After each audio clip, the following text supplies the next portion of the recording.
Pip, tally-ho, Jules Guides here, in which I wander around London and tell you fascinating facts. Don't forget to hit the subscribe button if you like these videos. And today we're starting here around Victoria Park and we're heading over towards Hackney Wick. But we're starting here actually at Bonner Gate, and it's called Bonner Gate after the bloody Bishop Bonner. I'm always going on about him. I was talking about him in the Barnet video. We mentioned him, and we mentioned him in the Fulham video. But the Bishop Bonner, who came to London in 1520 and worked for Cardinal Wolsey, he later on, under Bloody Mary, started to burn all these Protestants at the stake. But his house was actually just somewhere around here. And they knocked it down when they expanded this area for the park. But that's why they've named that street over there. I think it's called Bishop Way, and you came up Bonner Street on the way up. They say that when he finally died, he was so unpopular and hated that they had to bury him at midnight so that there wouldn't be a riot. And his ghost is still seen driving his coach and horses down Bonner Way.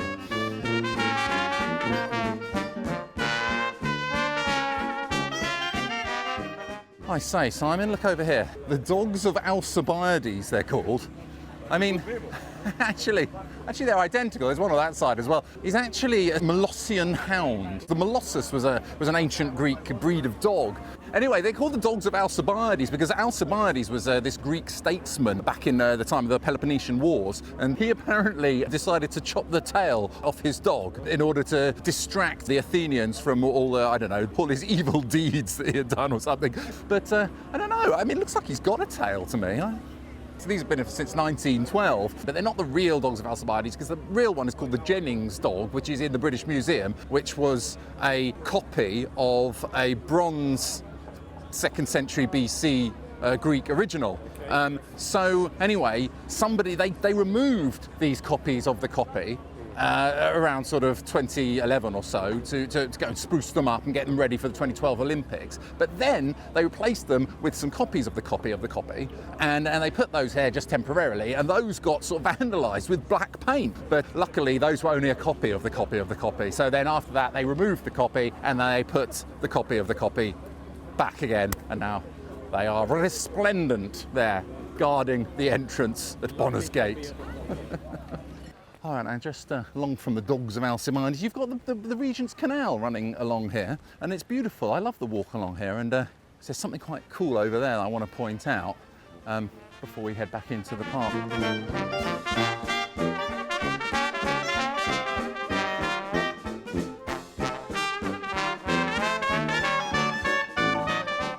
I do love the canal. It's lovely along here. And look, these little houses along here, little cottage type things, these are still owned by the CRT actually, which is the Canal and Rivers Trust. From the days when horses used to tow these barges along here, and there's lots of these little places where they'd have to, I don't know, change their hooves or something, I don't know. Like, freshen up, I don't know, take a stone out of their hoof, or using that funny little thing on the in your penknife that you always had, your Swiss Army knife. Amazingly, they haven't yet been turned into luxury flats. In my lifetime, I'm sure they will be.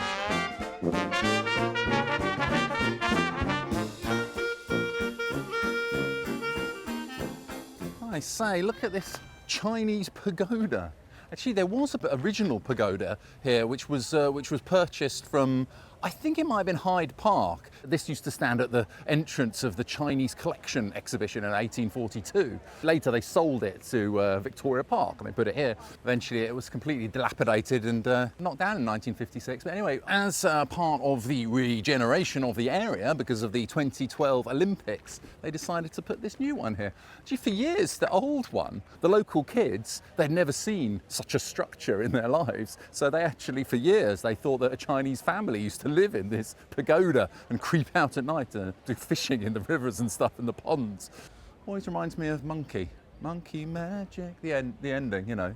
Yeah, if you did like a really cheap budget film and you pretended to be in China. Yeah. You could just sort of when we do our pop video.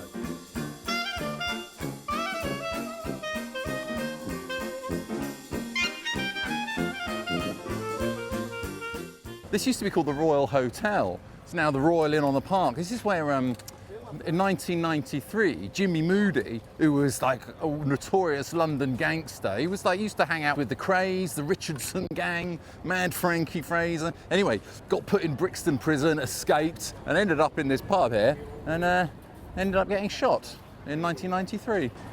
Times were rough in those days. Not like it is today, it's all completely changed.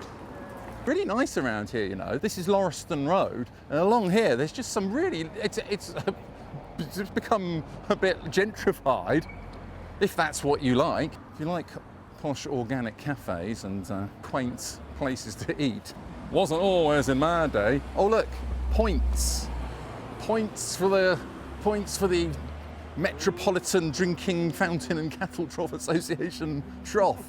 Ah, they've turned it into nice. So I like it when they turn these into sort of flower beds. They've done the same over there on the roundabout. It's rather pleasant. Jules. Hello. Oh, hello. Right. I don't think I know him. I don't think I may know him. Oh, look, more points. You see, you have to be careful with the way you say that. Clark Hunt. it's a Clark Hunt coal hole cover. Why are you laughing? Nothing amusing. There's nothing funny about Clark Hunt. These coal hole covers could be an indication of your kind of status and wealth. And I think this is the Clark Hunt ones. As my friend Amir, the expert on coal hole covers in Stow Newington, will tell you, these ones are really nice ones. So presumably, this was quite a nice place to live. Much more beautiful than the standard ones. You get ones with glass in, you get kind of boring ones, but that one's rather nice. This is where, in the old days, people would come and deliver your coal, so they wouldn't have to come into your house and, you know, with their messy, dusty footprints, leave them all over your stairs. So they could just pour the coal straight down there. No need for them these days.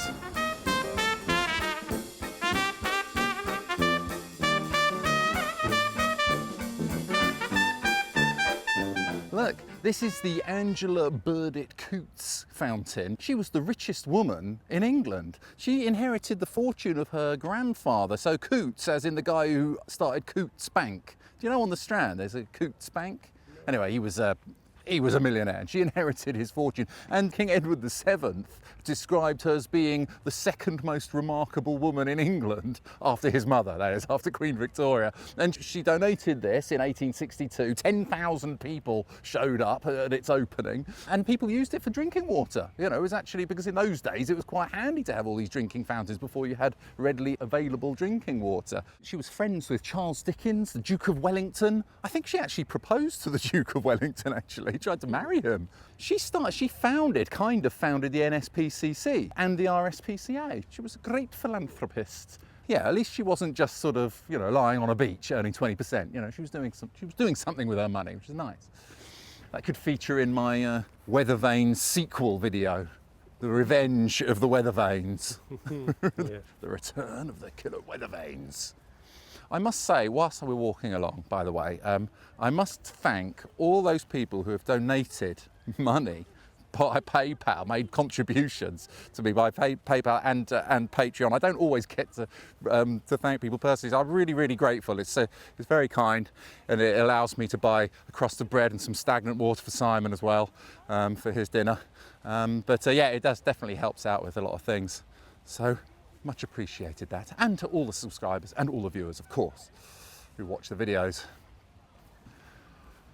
These little ponds here, there's some nice little ponds here, not that big one over there, but these amazingly used to be for bathing. Up until the 1930s, people were bathing in these ponds. And look, there's another dog of Alcibiades. Yes. Yet another, a copy of the copy of the copy of the copy. No bathing these days, though.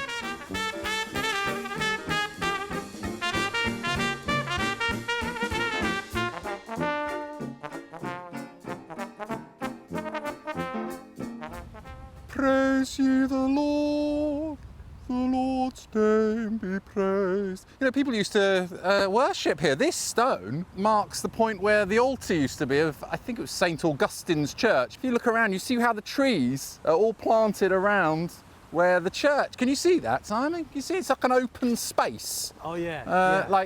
And there's no trees here. It's just they're all around the edge of where the church used to be. That's it. Yeah. So, I think it got bombed by the Luftwaffe, I had to guess. He who would valiant be against all disaster Let him in constant. You're not singing, Simon. I don't know the lyrics.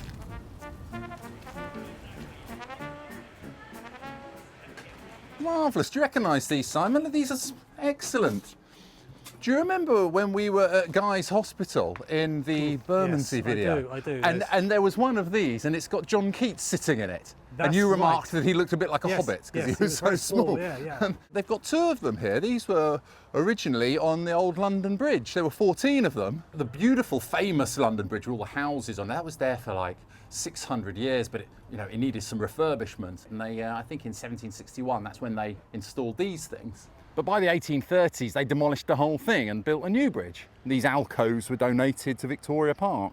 Even that one wasn't strong enough, and they had to rebuild it again in the 60s. And they famously sold the old one to Robert McGulloch, who I think invented the chainsaw. But yeah, I mean, the joke is that Robert McGulloch thought that he was buying Tower Bridge, and he got very upset when he discovered finally that it was actually just London Bridge. It wasn't actually that nice. I don't know if that's true, actually, but anyway, he bought the 1831 bridge and he transported it brick by brick to Arizona, where it's one of the country's most visited attractions. Still pretty nice, though.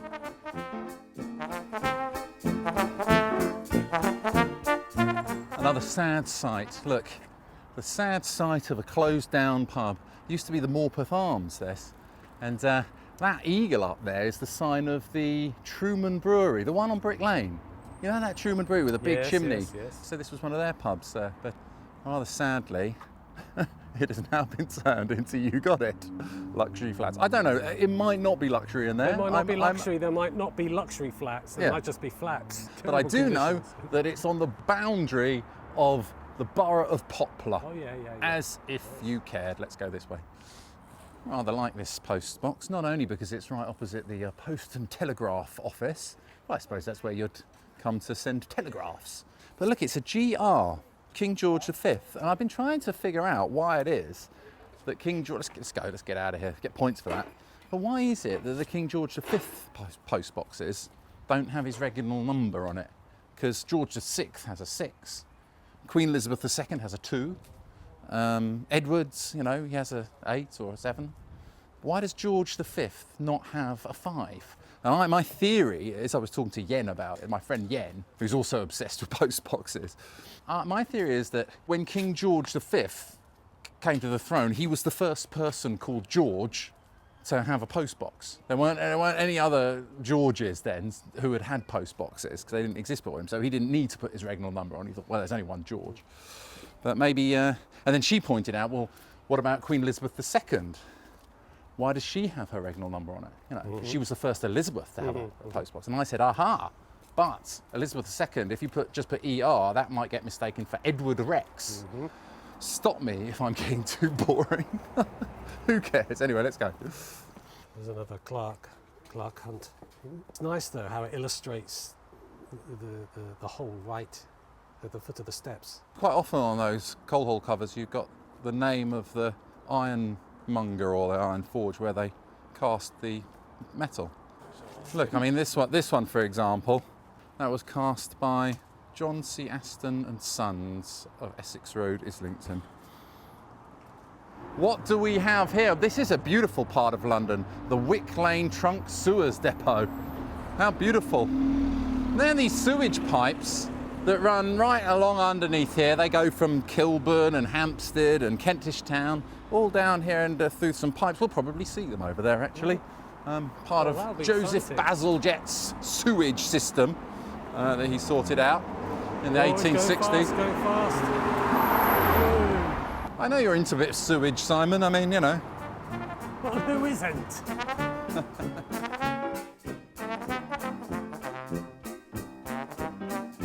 I say, what do we have here? Look, it's a pillbox. Do you remember in our Putney video? Was it Putney? No, Fulham. In our Fulham video. Yeah, it was just on the edge. railway. Yes, it was just on the edge of the railway. They had this defence fortifications for during the Second World War. You'd have some little bloke, probably a member of the Home Guard or something, in there, waiting for Jerry to come over and give him a damn good hiding, Quite nice, interesting things over there, but We'll have to go around because you can't really see them from here because of the trees. In the wintertime we could, but not today.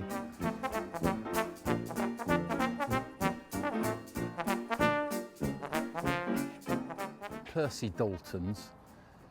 He moved out in the 1990s. He kind of more or less invented roasted peanuts. I think. I don't know if he invented them, but he certainly popularised them. It's massive. He was here for years. I mean, I think he was started around the 30s, was it? Anyway, these are now artist studios and stuff inside there. I mean, we're now in Fish Island, which is not actually an island, but it's called Fish Island. All the roads are named after fish. So we're on Dace Road, that's a fish. I don't know, but I'm guessing that a Smead is a fish. It's Smead. No, it's Weed Road. Oh, I'm so sorry. And it's Seed Road. Oh, I'm an idiot. Because it's cool. Because they're artists.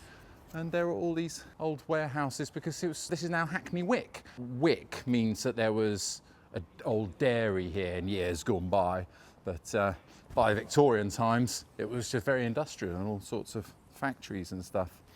As we saw right at the start of the video, we saw those little sort of cottages which were kind of places for horses to go into and sort of freshen up. And this is a big version of that. It's like massive sort of 3 stories, I don't know, of stables and stuff because we've got the old Ford lot that we saw from the bridge earlier on from the Greenway just up ahead. So they'd tug their barges all along the canal for miles and miles, and then they could come into here, which is now called the Ironworks, rest, change horses, put their feet up, smoke a cigar. Watch the telly.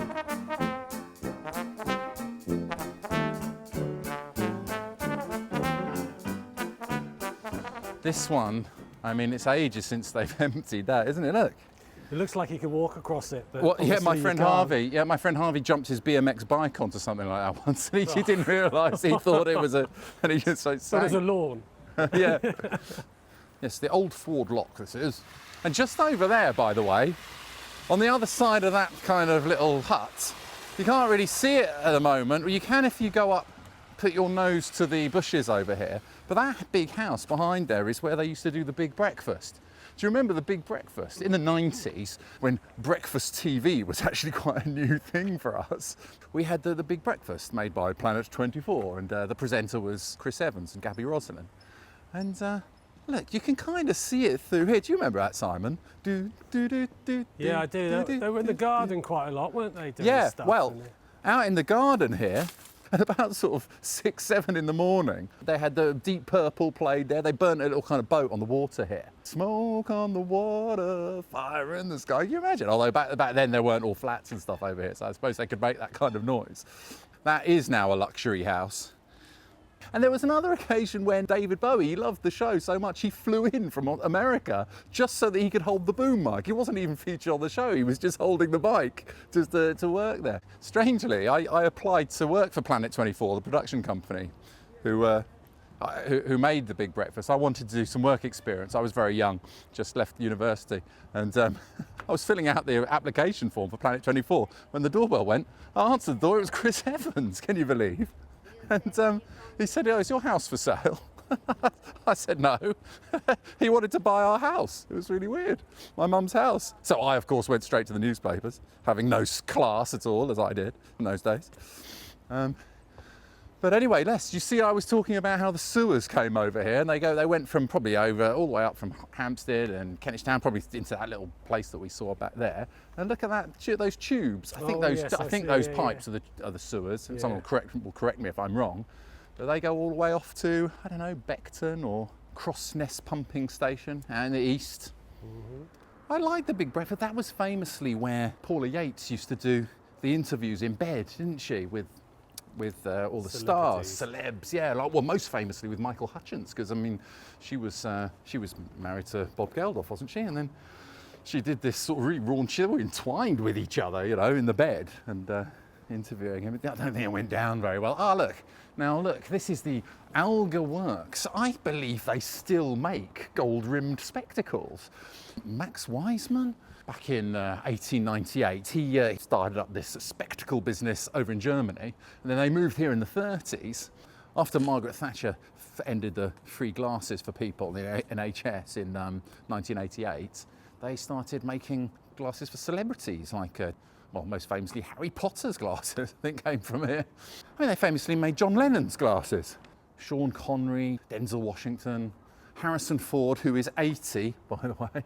Harrison Ford is 80. It's ridiculous. I can't cope with that. I can't process that information, that Harrison Ford is 80.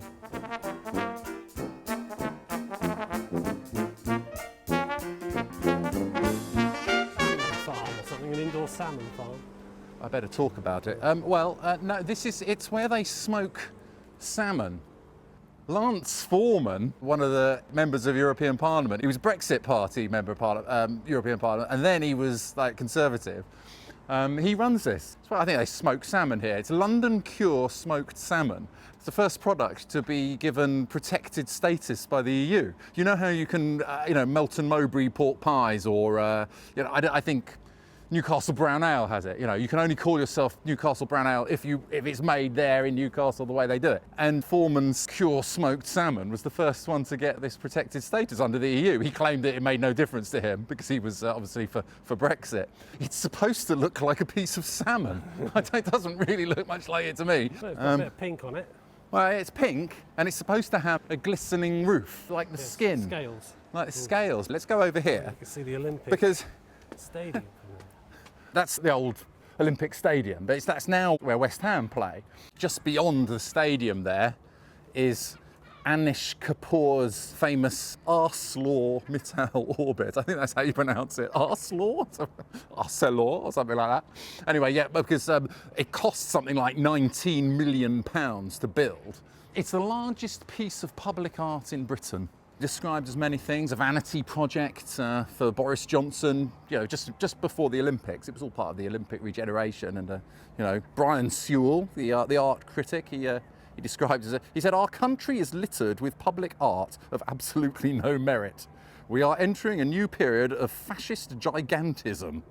These are monuments to egos, and you couldn't find a more monumental ego than Boris." I mean, Boris Johnson, who was Mayor of London at the time when it was made. Richard Morrison of the Times said that it seems like an awful lot of trouble just to look at East London.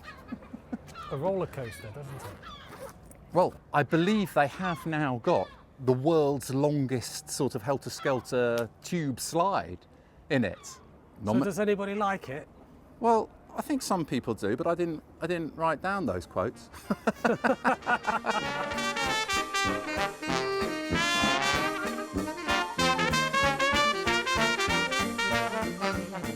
Roach Road there, and we're now entering the area where there are loads of cafes. All along the canal here, there's loads of cafes, bars, outdoor drinking for youths, and for old gits like us too. Really trendy around here now. By itself, by its lonesome self. Chimney. Just further evidence of the industrial past of this place. I don't know anything about the chimney. I'm just riffing. I mean, but yeah, it's obviously must have been some part of a factory or something. Broken homes. Do you remember Trading Places? Oh, no, You're from a broken home. Yeah, my home was broke, so what? I tell you what. I'm looking forward to going and getting down. This bit I've been looking forward to. This is the reason we did it this way around, because I wanted to go and have some drinks down on the canal. But we've just got a couple more things to talk about before we get to the pub.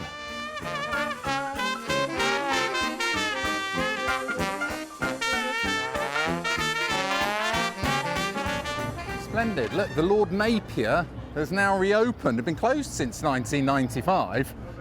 I mean, originally it was opened in 1868, and in the whole neighbourhood there was like 17 factories and 2,000 people all needing a drink before and after work, because that's what you'd do in those days. You'd take a drink before going to work and then go for a drink afterwards. But anyway, in 1995, after it closed, it just turned into a kind of place for raves and squatters and graffiti. So they kept the graffiti, because I think the new owners actually used to attend raves there in the 90s. So, but anyway, it's good to see that pub is open, and it's right opposite where the word petrol first came into being. So across the road there, where there's that kind of space, that's where there used to be Carless, Capel and Leonard Limited. Back in 1870, they coined the phrase petrol because they created something which was called a volatile, inflammable petroleum distillate. Actually, the original use of it was to kill nits. You know, when do you ever have nits? Not these days, fat chance. And they shortened the name to petrol. That's where it was first named petrol. And just behind that building over there, we're not going to go and look at it because it's not exactly worth seeing these days because they've broken down the old factory. But that's where Alexandra Parkes in 1862 invented plastic. Well, kind of the first type of plastic. It was called it Parkesine. It was just behind that building over there. It's opposite Hackney Wick station. But the only thing that survives now is that lovely old stink pipe. Yes, points to me. It's on Berkshire Road. I think that's the same one anyway. I think the idea was that it's supposed to send the smells out above people's heads, but obviously that was before they built someone's flat right there. I hope they don't get all the smells going into their flat. But we don't need to go and see that because there's nothing to look at. So maybe we can just go to the pub instead.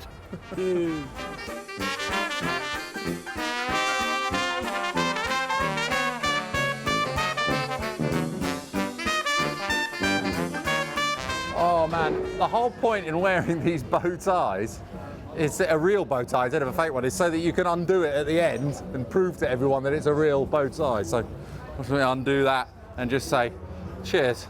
Thanks, Simon. Cheers, Julian. Fly's gone in there. Cheers, everybody. Thanks for watching the films. Don't forget, if you like the videos, hit the subscribe button. And if you want to get in touch, you can go onto my website, joolzguides.com. Use the contact form. It's better than contacting me on Instagram. Leave a donation if you like.